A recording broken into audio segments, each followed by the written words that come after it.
Well, well, well.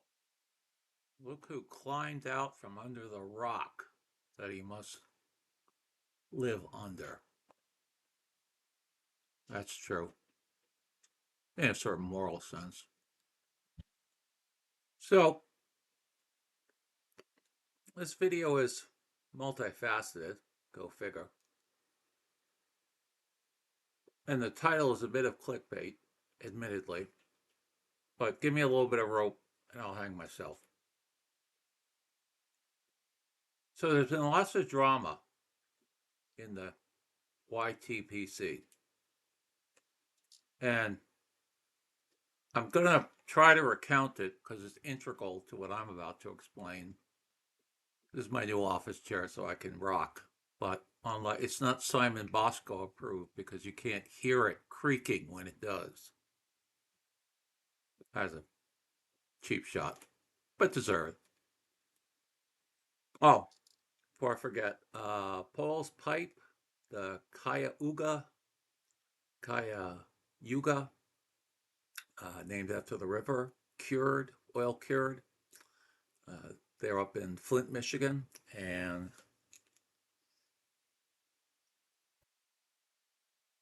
Gowith Hogarth. That's going to figure into the story too.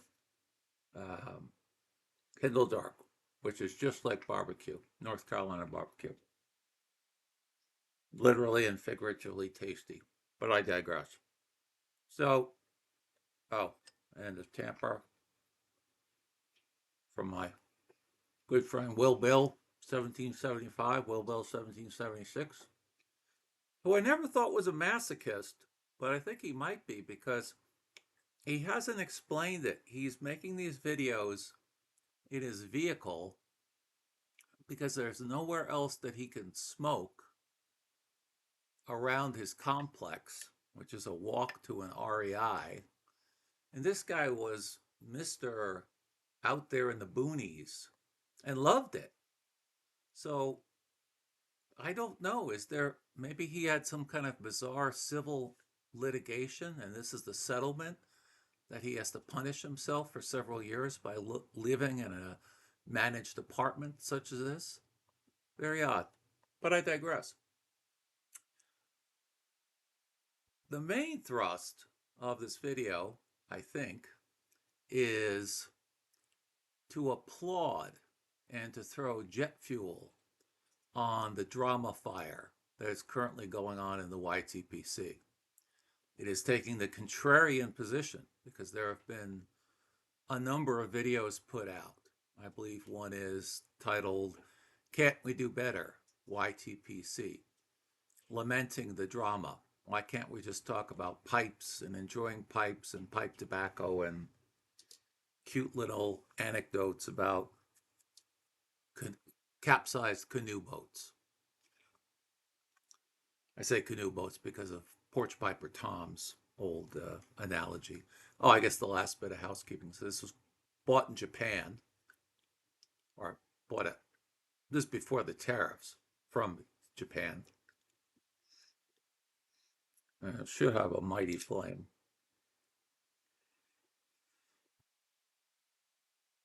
So I'm all for drama. And I'll give one small example and then a better one to refer to. Without drama, I would not have discovered a couple of new channels, including one. I believe the gentleman's handle is Arizona Jim. I forget the official title of his channel, but if you put Arizona Jim in, it'll go to his. He has guitars usually in the background. And without the current drama, I would never have known about this guy. He's anti-drama, but he liked the comment that I put, so he seems like a gentleman. Now, it's a twisted tale if you haven't been following it. And I could be getting some of this wrong, but I'll try to keep it brief. I think it starts with a fellow who makes pipes, and his name is Chris Morgan. And one of his lines of pipes is called Morgan Bones. And I've seen other people, I think even London Calling with Simon has one, or had one and recently sold it. Uh, I know Cactus Piper, my friend. I'm pretty sure he has one. And there's this other fellow, I think he's called the Burley Piper, but his name is, everyone calls him Travis. Uh, and he had a Morgan Bones pipe and he had an issue with it and he didn't like how Chris Morgan responded. And then he made a video where he smashed his Morgan Bones pipe because Chris Morgan had alleged that the problem he was encountering might have been from damage that he inflicted on the pipe. Again, I hope I'm getting this right, but if I'm not, I'm sure someone will correct me. Now, the interesting thing is, if you've never read it, best novel about a world war, Barbara Tuchman. What is that? Damn it. What is that called? It's Barbara Tuchman's August is in the title. The Guns of August? Tuchman. It's about World War One, and basically documents how the assassination of a minor Serbian noble caused the first real world war, back then called the Great War, because of the unexpected unfolding of events. And that's what happens in war. There's a very good scene in one of those Jack Ryan films, one of the first ones where Alec Baldwin was the character, and the fellow who was a Watergate prosecutor, Fred Thompson, he plays a carrier captain in this, and he eventually became a senator from Tennessee, Republican. But he got his start as a Watergate prosecutor, one of the ones that you saw on TV during the Watergate hearings. And in the film, he's talking about, in the scenario, the Russians are on edge because they're trying to keep this renegade sub-captain played by Sean Connery from escaping to turn this new, nearly silent propulsion system nuclear sub the Soviets have developed over to the United States. And the Americans are responding to the potential Soviet provocation. And at one point, there's a problem where fighter pilots have bumped in the sky, and some damage happened to the American one. And Thompson, they're trying to get the fighter back on the deck, and it crashes. And Thompson turns to his crew and he says, "This thing is going to get out of control, and we're going to have the biggest battle on the sea since Jutland."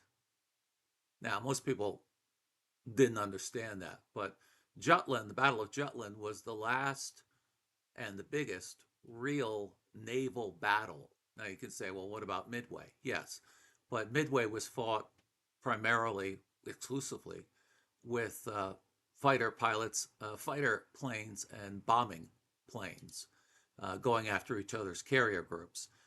Jutland was the actual old school John Paul, what was his name? Oh, God. John Paul Jones. Damn the torpedoes, firing at each other until you decimated the other ship. And Jutland was in the Danish waters, I believe, but it was the last big set battle.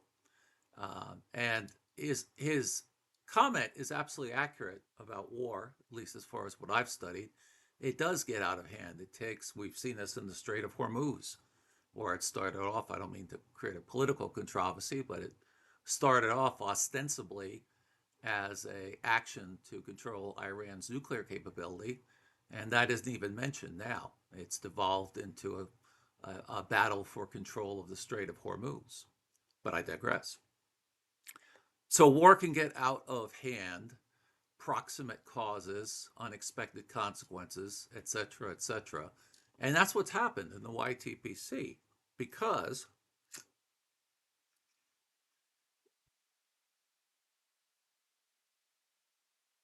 The original combatants, Chris Morgan and Travis, have actually made up and are all bro hunky hunky. But the battle spilled out.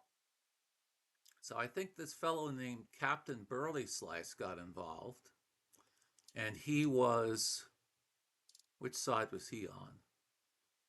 He was on the anti Travis side. So he was pro Chris Morgan, I think. Well, he got involved. And then a fellow that I had never heard of called Grumpy Pants Piper got involved. And I think Grumpy Pants Piper was anti Captain Burley Slice. And then other people got involved or commented on it, etc., etc. But then it took a really weird twist because, and just as the Spanish Civil War was a warm up for World War II, and new tactics and new technology was able to be tested out there by both sides, the Luftwaffe in particular, and the Spanish. Um, the Spanish, they weren't the Republicans. They weren't the Democrats. Franco's forces were called the Republicans. I, all I can think of is the Abraham Lincoln Brigade, which was volunteers who fought. No, the Republicans were the American side or the American backside. The Loyalists were the Franco side. So on both sides, new technology, new tactics were deployed. Well, this is the same thing in a sense that the battle took a squirrely turn nobody could have expected, and some interesting and I would say good things came out of it, specifically the return to the YTPC of, I won't say his name, but it's like in the 80s if you used to go see Richard Belzer do his stand-up comedy act. He used to be at a couple of different clubs in New York City. And for the hip people, as Norm MacDonald said once, it wasn't Richard Belzer, it was the Bells. So you were hip if you called them the Bells, as in, hey, I saw the Bells a couple of nights ago. He killed. The bottom line is where he used to appear. That's where I saw him at least. But, oh, we got Mr. Larry. Hey, Mr. Larry, you want to come on? No. You want to hop up there? They can see you probably. Oh, that's Mummy, by the way. As you can see, I'm in the process of moving. Here's, oh, God, that's heavy. So I kicked in quite a bit of money once to a Kinky Friedman contest for governor, and I got, as uh, it's actually signed by the Kingster. So this is getting packed up pretty soon. If you don't know Kinky Friedman, he's best known for a song, um, They Ain't Making Jews Like Jesus Anymore. But he's got a bunch of them.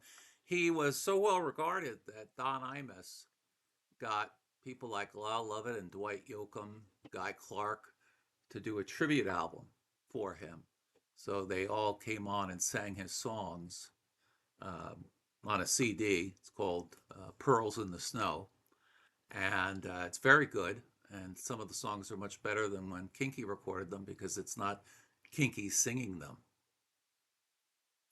Great songwriter, not so much a singer, but you can check out his stuff. He proudly used to describe himself. He passed on a couple of years ago as the first full-blooded Jew to perform on the stage of the Grand Ole Opry.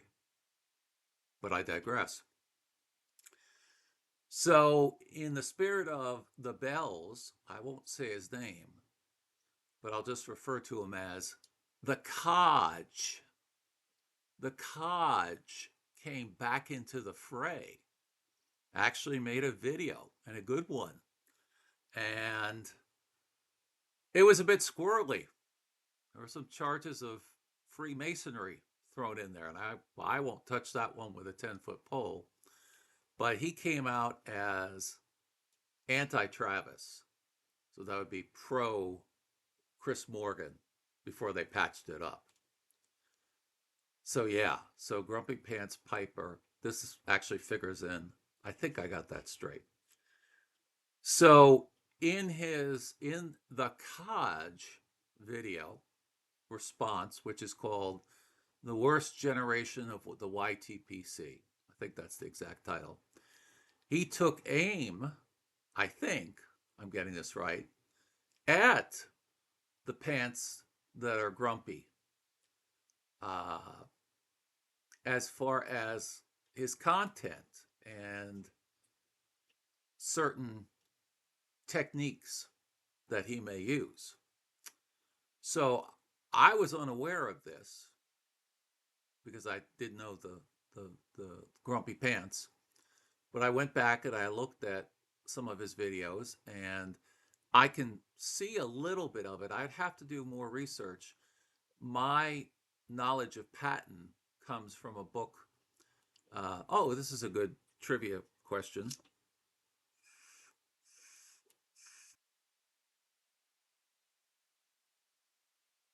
What famous American filmmaker actually won his first screenplay for screenwriting, and what was the film?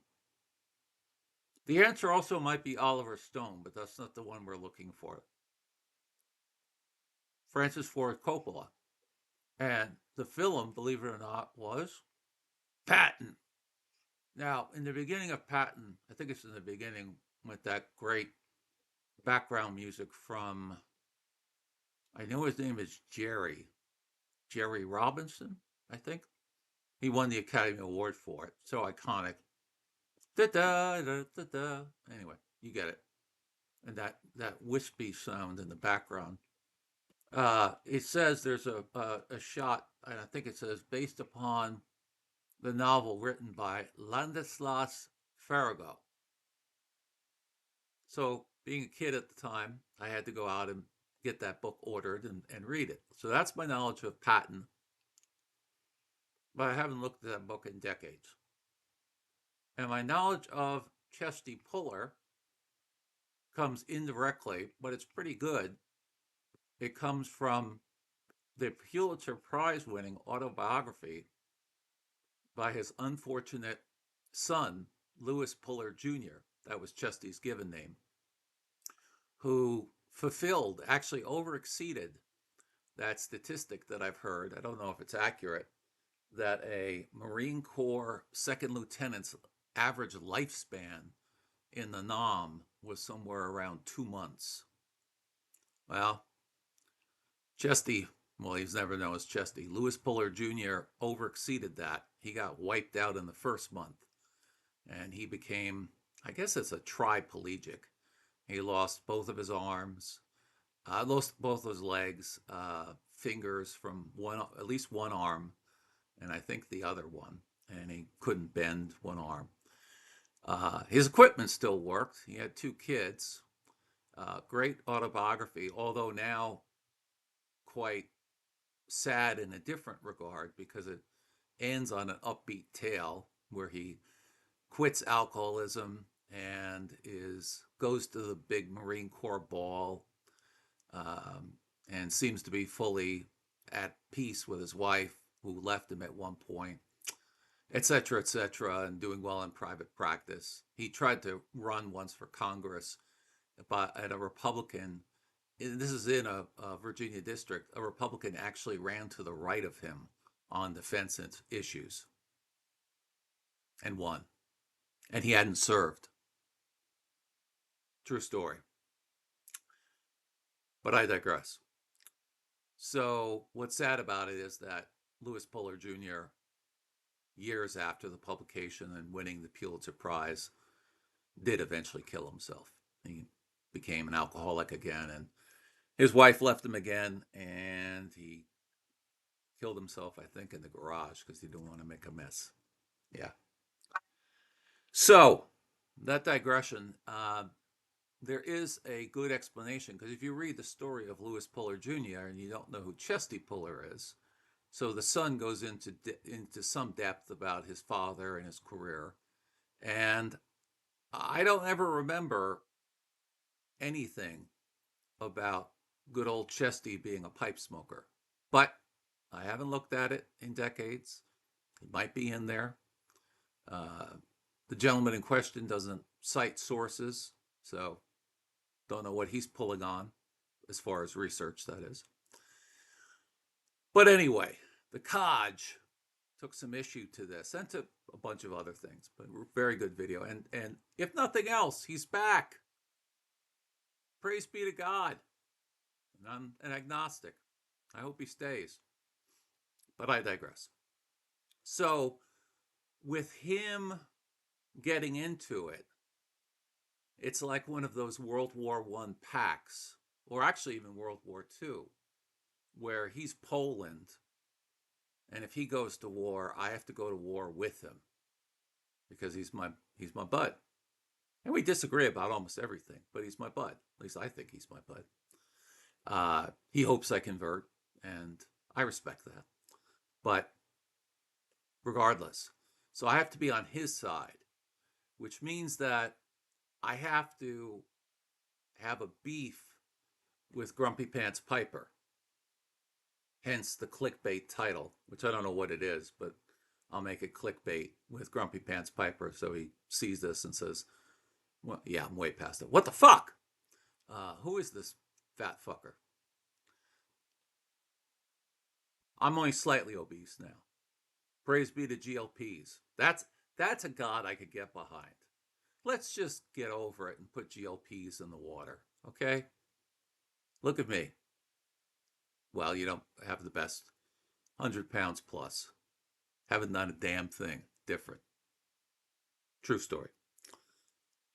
So, I have to have a beef with Grumpy Pants Piper, but the problem is, besides not knowing hardly anything about him, and he would appear to be a decent fellow,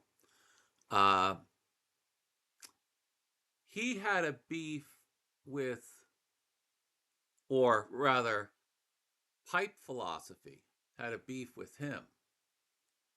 And there was a video, I think it was in the Captain Burley slice, that I saw on the side where Pipe Philosophy said something about the YTPC has a problem and I'm part of it. And there was a picture of him with a boxing glove punching, I guess, an AI Grumpy Pants Piper. It was great visual, but being the coward, and I've said this to his face in a comment, even though he's my friend, being a coward, Pipe Philosophy took that video down. And the real problem I have is the one I want to have a beef with and stir up trouble and drama in the YTPC is not Grumpy Pants Piper, it's Pipe Philosophy. I want to hurt that pretty boy. I've got so much testosterone, I can't grow a single follicle of hair up here. Coward. That's who I want to have the beef with. But I can't, because my boy is the Codge, and the Codge is against Grumpy Pants, and Grumpy Pants was, or the Pipe Philosophy was against Grumpy Pants, so I can't. So really, forget the World War I analogy. Oh, and by the way, as far as drama, the better explanation, I skipped right over it. Is this done? I think there's a little bit left in there. So punch into YouTube the third man, Orson Welles' cuckoo clock. Yes, I said cuckoo clock scene. And I'll just break it down for you. Orson Welles, probably his best acting role, even better than when he played Kane with a K. He talks to his interlocutor about the same 400-year period in European history. And in Italy, they had the Borgias and the Medicis scheming and plotting and killing one another. And in Switzerland, the Free State of Switzerland, they had nothing but brotherly love during that entire 400-year same period. And in Switzerland, they produced, admittedly, some nice cheese and the cuckoo clock. Whereas in Italy, during that period, blood strewn, they came up with a little thing called the Renaissance. And their greatest contributions were fellows like Michelangelo and Da Vinci. So strife, drama is good. But I want to have it with pipe philosophy, not with Grumpy Pants Piper. But I guess I got to go after Grumpy Pants Piper. So the real analogy,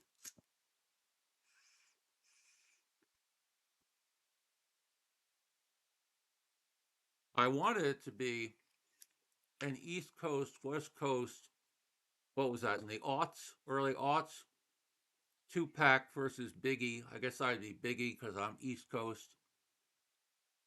The moral, of course, is we both die in a hail of bullets. East Coast, West Coast, beef, rap battle, old school rap battle. But that doesn't work. And of course, I wanted pipe philosophy to be the other uh, entity. Instead, we got to go with World War II. So, Grumpy Pants Piper, no offense, has to be the Germans, and pipe philosophy has to be Joe Stalin. So I have to enter into an alliance with pipe philosophy to defeat our common enemy. Even though, just like the United States before World War II, we didn't want to get involved. Look up Charles Lindbergh and his popularity, but I digress. The America First movement, but I digress. But I have to eventually join forces with my nose held up with pipe philosophy to defeat a common enemy, only to, once that enemy is defeated and then becomes our closest ally, except for England for the next 80 years, to then wage the long scale war, the Cold War, the good old days. That guy, well, that's Marx, but I don't have a Lenin. I have a Maoist one, and I have Che over there in green, the iconic photo. But I don't have I should have I have my Lenin bust. I have a Lenin bust. Usually it's right over here, but it's been packed up already. So, yeah, that's what it is. So, Grumpy Pants Piper, if you've made it all the way through to this point, being a gentleman, kind of like Duels at Dawn, I'll let you pick the weapons, or in this case, pick the issue that we're going to have the beef over. You know how you could pick pistols or swords, or there was a third option, I forget what it was. But hurling invective was not one of them, unfortunately. I'd win that one every time, just because I learned how to curse in New York. You fucking rear titty sucker. That was always a good one. But I digress. Oh, who's that? Hey, Hildegard. Hildegard. Oh, she runs away.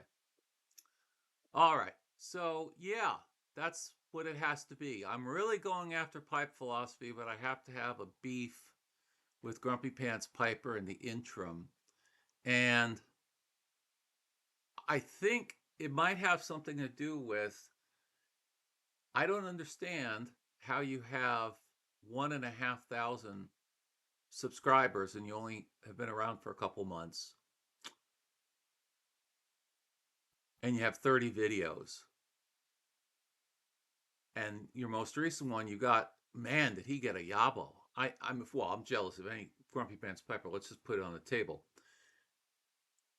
I barely have, I think, I might have less than 200 subscribers, and I've been around for several years now. So you kicked my ass in that regard. And I'm not complaining to those who have sent me yabos, but he got a yabo. I guess I got to do a pour over here. I got my mixture. Um, he got a yabo from this fellow, and he opened it recently, and this thing was fucking amazing. It was like, for those of us who are old enough to remember when Pipes and Cigars used to send out a an actual mailing catalog. That's the word I was looking for. And you had all this yummy stuff on each page. I don't think they do that anymore. Certainly, I don't get it, but I don't buy from them either. But I digress. Um, so this is the perpetual jar of leftovers. So in here are some 20-year-old, is a strand or two of 20-year-old pipe tobacco, no doubt. Probably LJ Peretti. But it's always interesting. And I do take it from the bottom and remix it in the bowl that we spin the salad in, I think. You do a spinner thing, but then you have the one underneath that catches the water. But I clean it, although I don't mind a salad that has a bit of cowboy coffee tinge to it. But I digress. So he opened up this Yabo, and this Yabo was like, a fellow said, you know what? I want to send this package to a friend, and I like everything from pages 16 through 21. It was amazing. But it wasn't even that, because that would have been new stuff. This stuff was all 10 years old, 15 years old. It's amazing. It was truly, it was the most stupendous Yabo I have ever seen. But the interesting thing was, and maybe he's new to the hobby, although I don't get that impression. He didn't know how to pronounce most of the names. He stumbled over Galwith and Hogarth, and or just Samuel Galwith.